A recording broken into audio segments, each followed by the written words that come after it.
retour dans Live and Let Live pour cette deuxième partie. Et pour cette dernière, nous allons avoir un débat sur les gadgets. Les gadgets dans les films de Bond, qui sont toujours présents pour donner un coup de pouce à notre espion préféré pour se sortir de situations délicates. D'avant-gardistes, comme le GPS dans Goldfinger, à rigolo, la montre aimant de Live and Let Die, voire un peu too much, la voiture invisible dans Die Another Day, pourtant relativement réaliste au vu des explications de la technologie par Q. Les gadgets sont devenus au fil de la saga des éléments incontournables. En 2006, à l'approche d'un changement de direction radical, plus dur, plus réaliste, les gadgets ont quasi disparu avec le Bond de Craig. Je dis quasi parce que dans Casino Royale et dans Quantum, ils ont disparu, mais un léger retour a été opéré dans Skyfall, puis accentué dans Spectre. Nous verrons sans doute de nouveaux gadgets dans No Time to Die, si un jour nous arrivons à voir Mourir peut attendre. Certains fans conservateurs en 2006 ont crié au scandale. D'autres, comme moi par exemple, nous étions plutôt satisfaits d'un retour un peu plus terre-à-terre. Alors, chers liveurs, je vous pose la question ce soir, êtes-vous pour ou contre les gadgets dans les films de Bond ?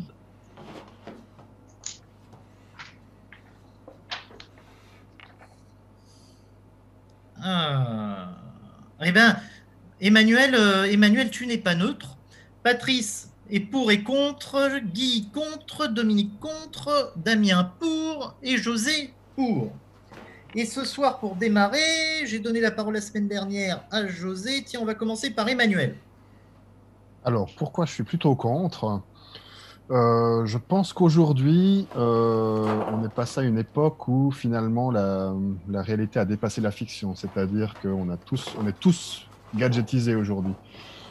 Donc, je pense que pour que Bond ait de nouveau des gadgets, il faudra aller trop loin.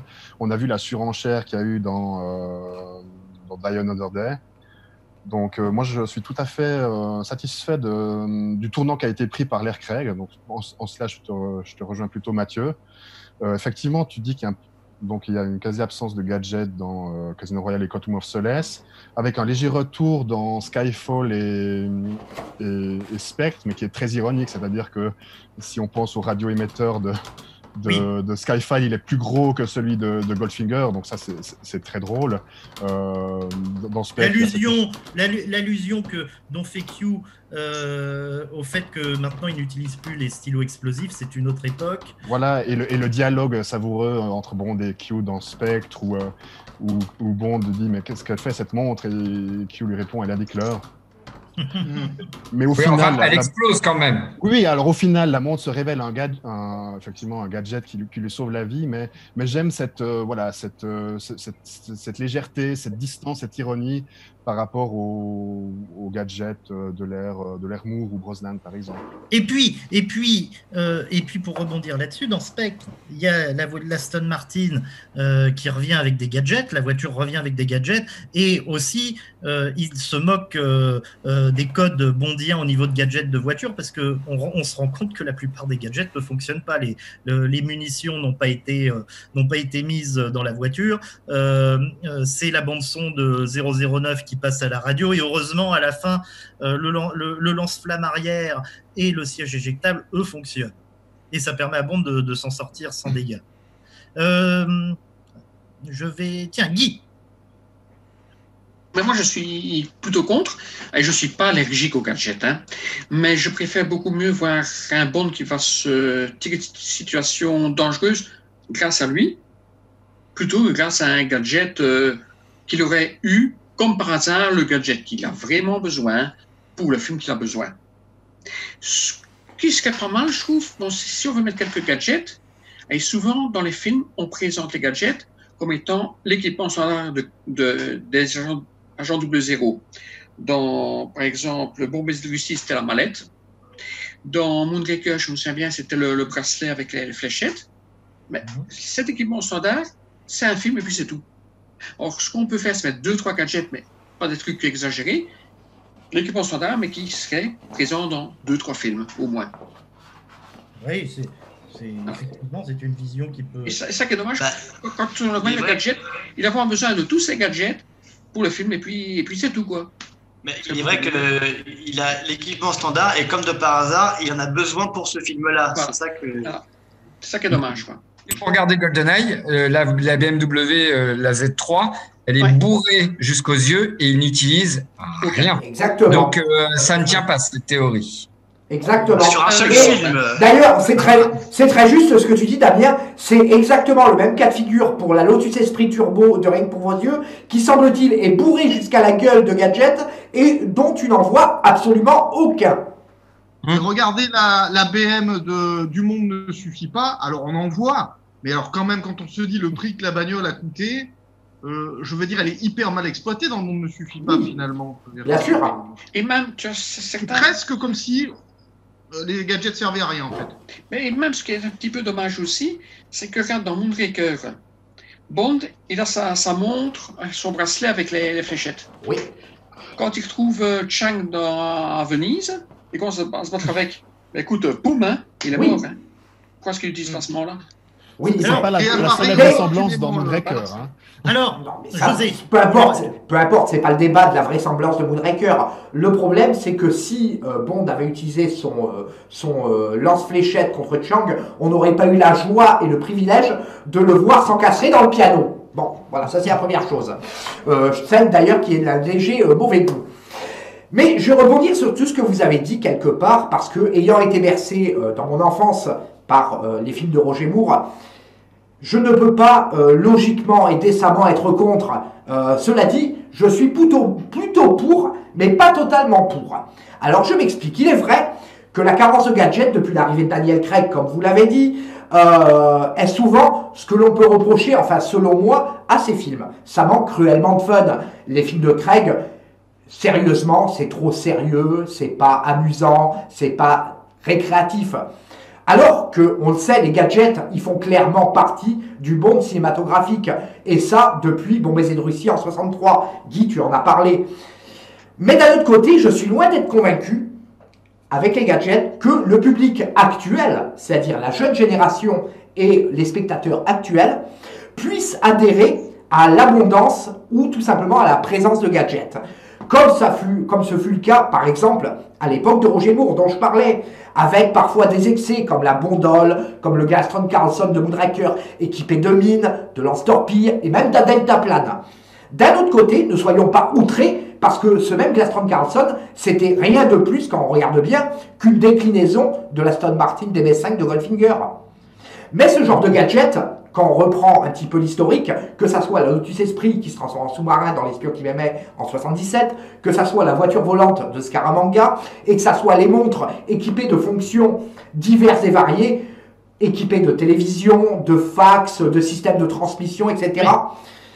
Il se prêtait parfaitement à l'orientation que souhaitait Cubi Broccoli, et surtout que souhaitait Roger Moore. Et même d'une certaine manière, je pense, Sean Connery à son époque, parce que Sean Connery à son époque, ça n'a pas été dénué de gadgets non plus. Mais bien sûr, ces gadgets-là, ils étaient bien souvent trop éloignés de la réalité. Bon, ça c'est une évidence, c'est une réalité. D'ailleurs, on peut le voir dans Meurt un autre jour, comme vous l'avez cité, que la voiture invisible équipée d'un moment pour en permettre de s'emparer de Panama, c'était totalement irréaliste.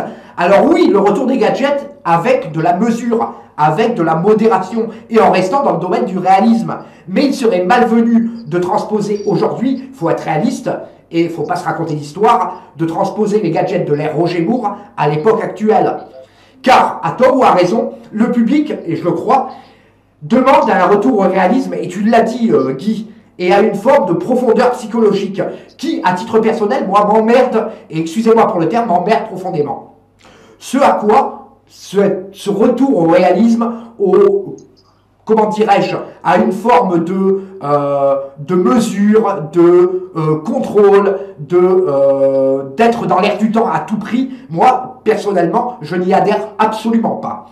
On l'a vu dans Spectre, la Aston Martin DB10 dont vous parliez, aussi belle soit-elle, je veux dire, elle est bourrée de gadgets, mais finalement, elle ne sert à rien. Elle ne sert pas l'histoire, elle ne sert pas le scénario. Pour moi, la tentative qui a été faite à l'époque Craig de retourner aux gadgets traditionnels, pour moi, ça a été un échec complet et cuisant. Alors oui, pour un retour. Dominique, attends, je te coupe, Dominique va intervenir là-dessus.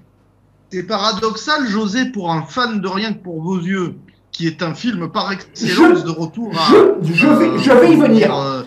Au terre-à-terre et à la absence totale Alors, de gadgets. laisse-moi Il ne manque pas dans ce film. Laisse-moi finir, et justement, je vais y venir, et je vais en avoir pour 1 minute maxi. Alors oui, je suis pour un retour des gadgets, mais à une seule condition, de modifier profondément l'orientation du personnage. Et revenir à un 007 plus cinématographique, plus traditionnel, et celui finalement sur laquelle je pense on a tous accroché, c'est-à-dire l'agent secret, le moins secret du monde. Et pour en revenir à Rien que pour vos yeux, effectivement, c'était un choix de réalisateur, un choix de producteur et un choix de scénariste, mais finalement, les qualités du film intrinsèques compensent largement l'absence de gadgets. Et à partir de là, le film se suffit à lui-même. Je ne pense pas que Rien que pour vos yeux soit vraiment l'exemple le plus représentatif, sachant que la Lotus Esprit, à elle seule, compense largement cette absence de gadgets, et c'est mon point de vue. Alors, merci José pour ton point de vue. On va passer maintenant à Patrice, parce qu'il est ni pour ni contre, bien au contraire. Patrice, ton point de vue. Moi, en fait, franchement, là, ça va être court parce que j'avoue ne pas avoir grand-chose à dire sur le sujet.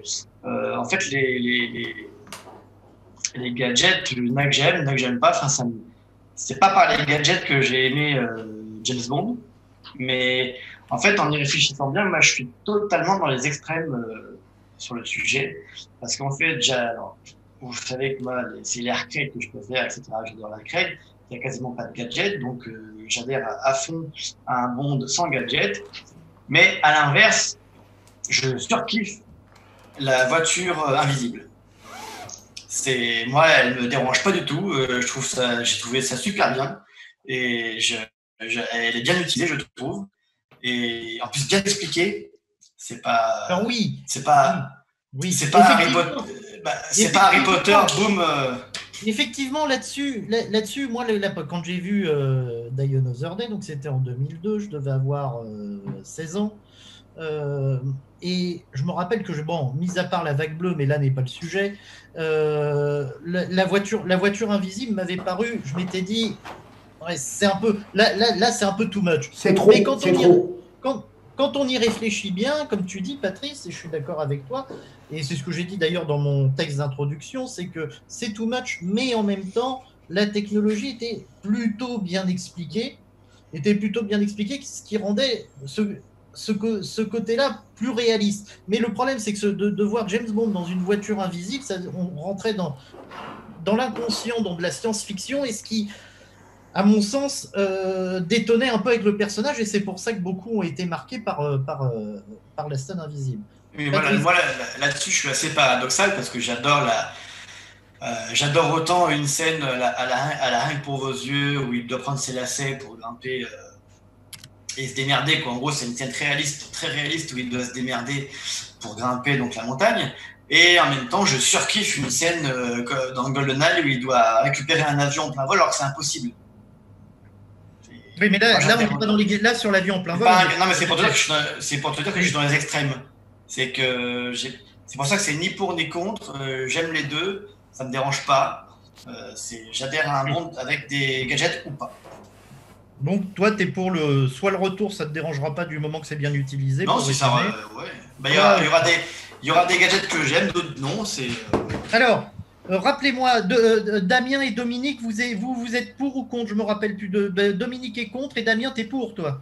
Je suis pour, mais je voulais juste, parce qu'on a beaucoup de commentaires sur la page, donc du coup, avant de donner mes arguments, peut-être que ça sera Dominique qui les donnera d'ailleurs, il y a Laurent qui dit qu'effectivement, ça fait partie de l'ADN de Bond au cinéma, et en ça, je suis entièrement d'accord avec lui, c'est pour ça que j'ai voté pour.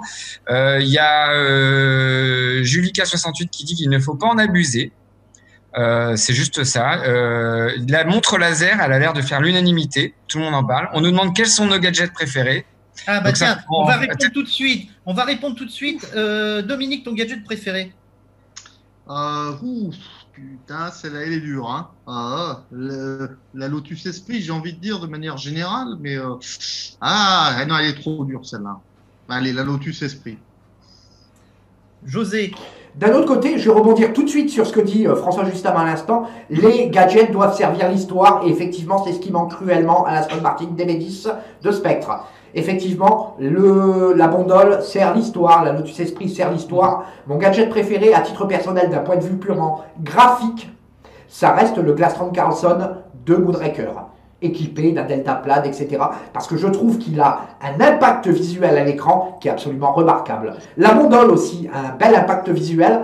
Bon, après, la scène est un petit peu en décalage par rapport au côté sérieux du film.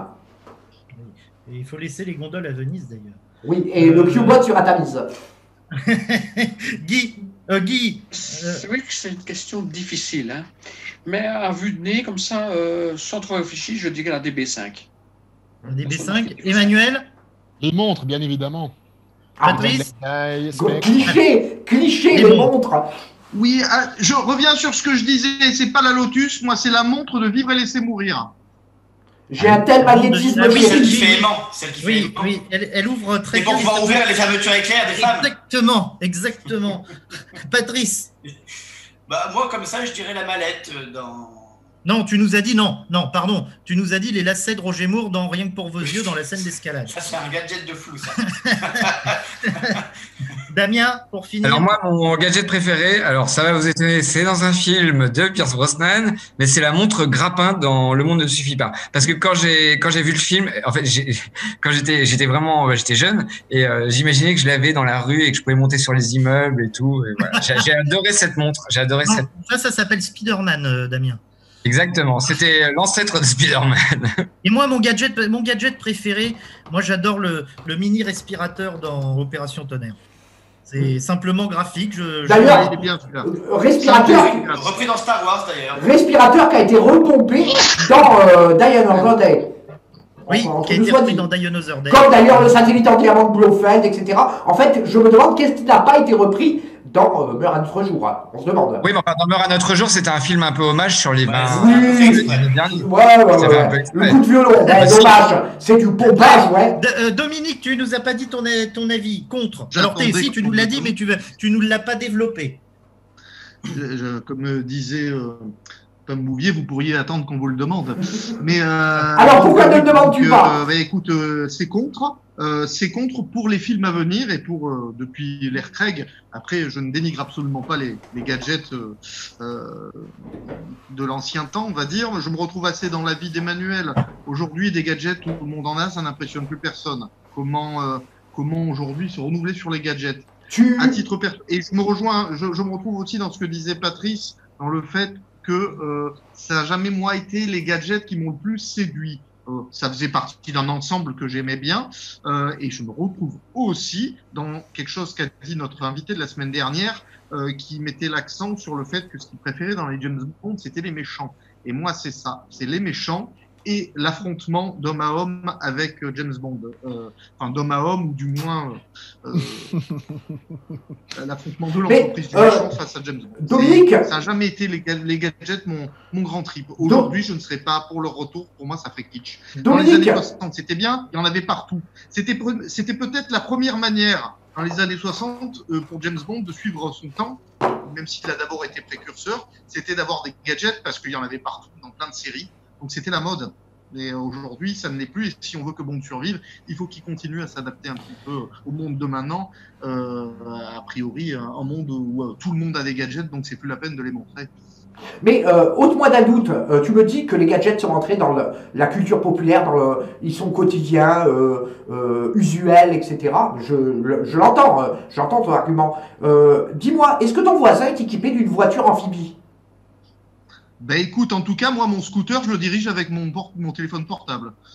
Ah, d'accord. Non, mais ton voisin a-t-il une voiture amphibie qui est capable de rentrer sous l'eau comme disait Emmanuel, la réalité a dépassé la fiction aujourd'hui. Oui, enfin, pour l'instant, tu me corrigeras si je me trompe. Équipé de caméras. Il n'y a toujours pas de voiture volante, il n'y a toujours pas de voiture sous-marin. Bon, enfin, jusqu'à preuve du contraire. Technologiquement, c'est possible, par contre. Oui, sans doute, mais ça n'existe pas. Ouais, mais je voudrais pas qu'on aille si. Enfin, je voudrais pas qu'on redégaine de la voiture sous-marine aujourd'hui. Bah, moi, ça me dérangerait pas. Si c'est bien intégré dans le scénario, moi, ça me dérangerait pas. Maintenant, Et pour revenir à ce que tu disais dans Rien que pour vos yeux, José, tu disais que la présence de la Lotus compensait elle-même l'absence de gadget. Je suis pas d'accord pour un type qui va voir Rien que pour vos yeux avant d'avoir vu L'espion qui m'aimait. Je veux dire, la Lotus, elle est représentative. Si tu as vu L'espion qui m'aimait, tu sais ce qui est censé avoir dedans. Non, parce que pour un type qui connaît pas. Non, parce que tu parles comme ça parce que tu n'as pas la culture automobile. Avec tout le respect que je te dois, la Lotus Esprit, elle se suffit à elle-même graphiquement. Par son impact cinématographique, elle se suffit à elle-même. Surtout quand elle contraste de manière aussi violente sur la neige avec une couleur bronze. Elle se suffit à elle-même. Tu sais d'emblée que ça va envoyer du pâté. Voilà, tu le sais d'emblée. Et tu n'as pas besoin d'avoir vu L'espion qui m'aimait avant. Mais le fait que dans Rien que pour vos yeux, justement, les gadgets ne mâchent jamais le travail à James Bond et qu'il arrive à s'en sortir par son astuce, c'est pas dérangeant pour toi? Absolument pas.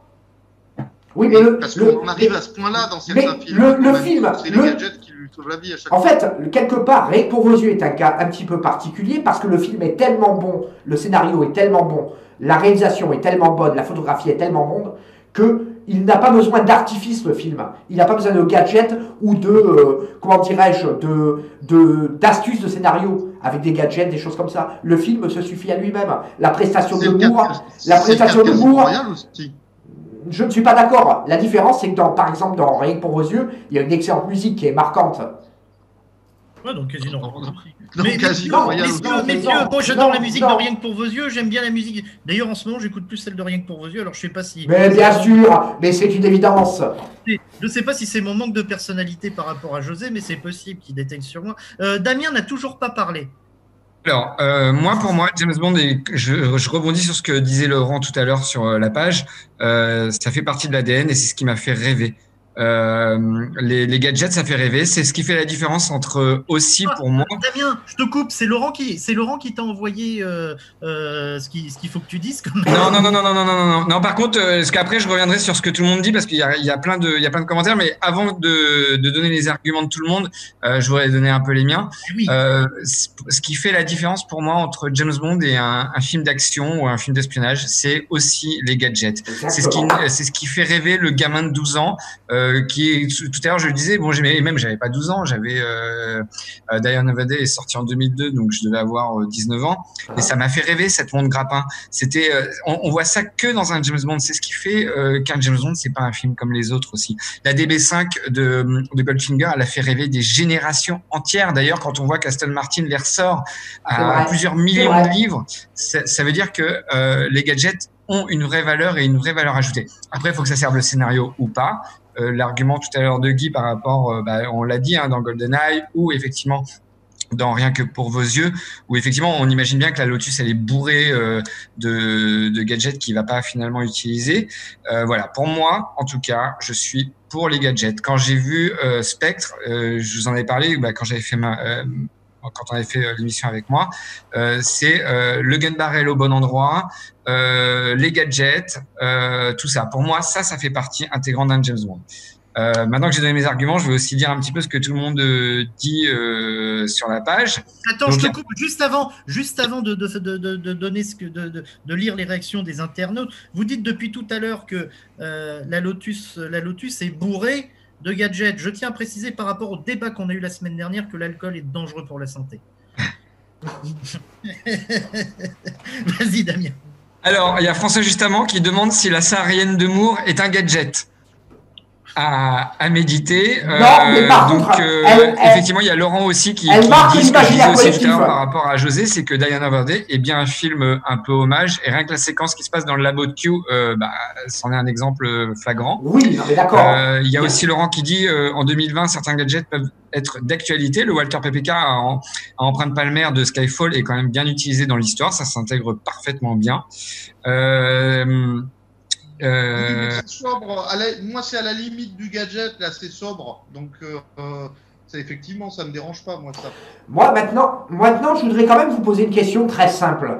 Après, bon, libre à vous de pratiquer la langue de bois, si vous le voulez, parce que visiblement, Mathieu manque à tous ses devoirs. Je veux dire, est-ce que vous pensez sincèrement que s'il n'y avait pas eu les gadgets, vous auriez accroché sur la saga de la manière dont vous êtes fan aujourd'hui? Allez, sans langue de bois. Moi, clairement, non. Voilà. Moi non plus. Voilà. Moi, les gadgets, ils m'ont toujours fait Je ne rêver sais et pas. j'adore Voilà. des gadgets. Je ne Je vous sais pas. avouerai que je vais être clair, je vais essayer d'être sans langue de bois.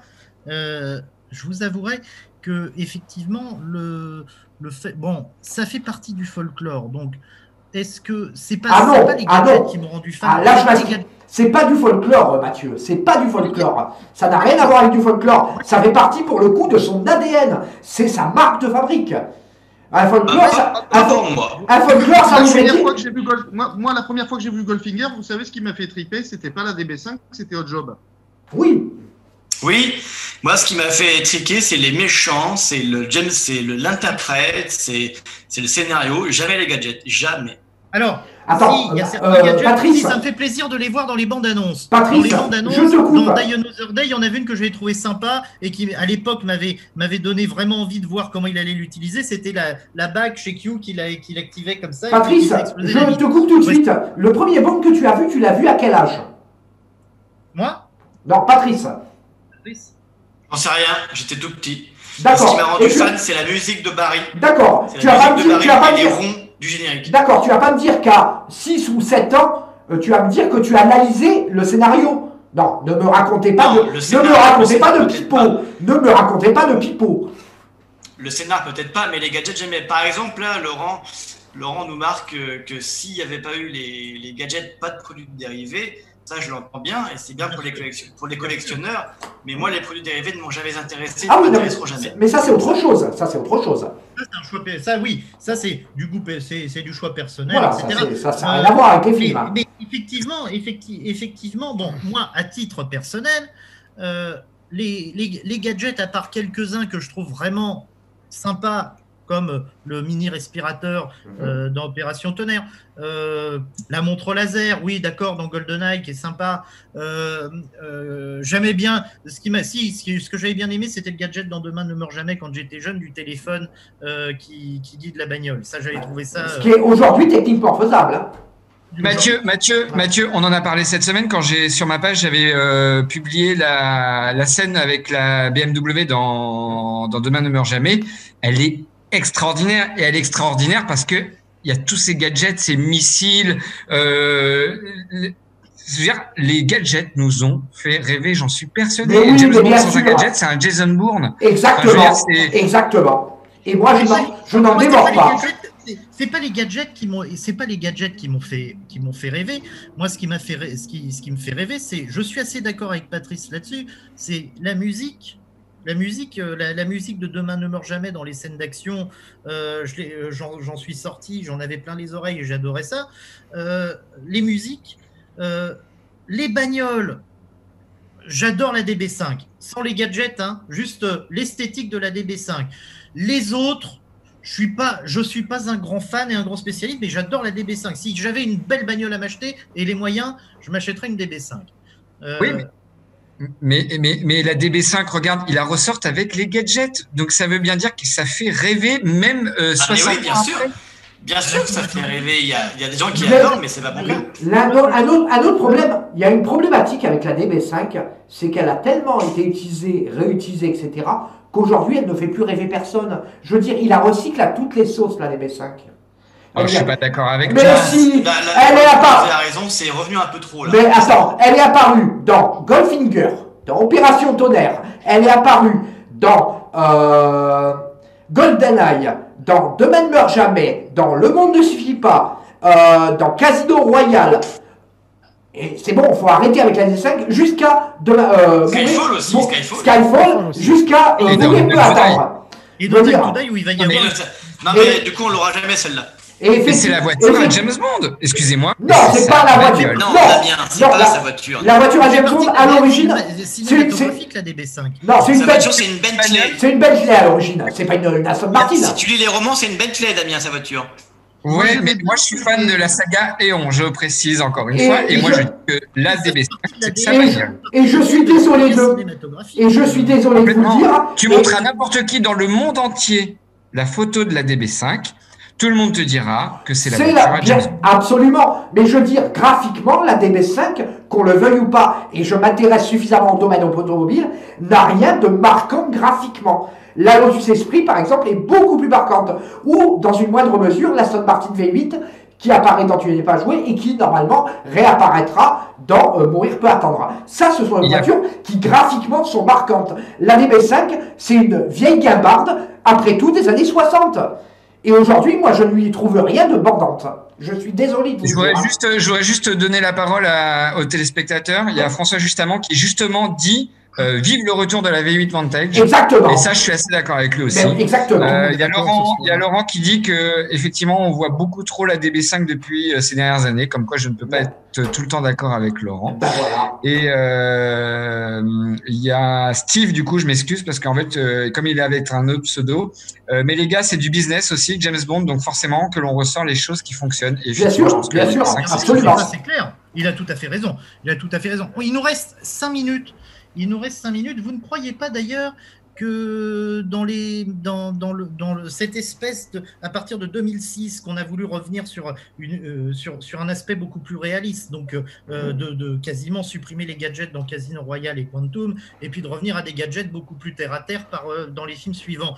Vous ne croyez pas que c'est dû également, on l'a un petit peu dit pendant le débat, que c'est dû à l'époque du fait qu'on a nos smartphones qui nous font tout et n'importe quoi, qu'on a suivi cette évolution, parce que si aujourd'hui on doit avoir des gadgets pour nous faire rêver, pour éblouir, est-ce qu'on ne serait pas obligé de tomber dans du too much? Non. Alors moi je vais faire une réponse et je vais la faire très brève pour laisser la parole à mes collègues.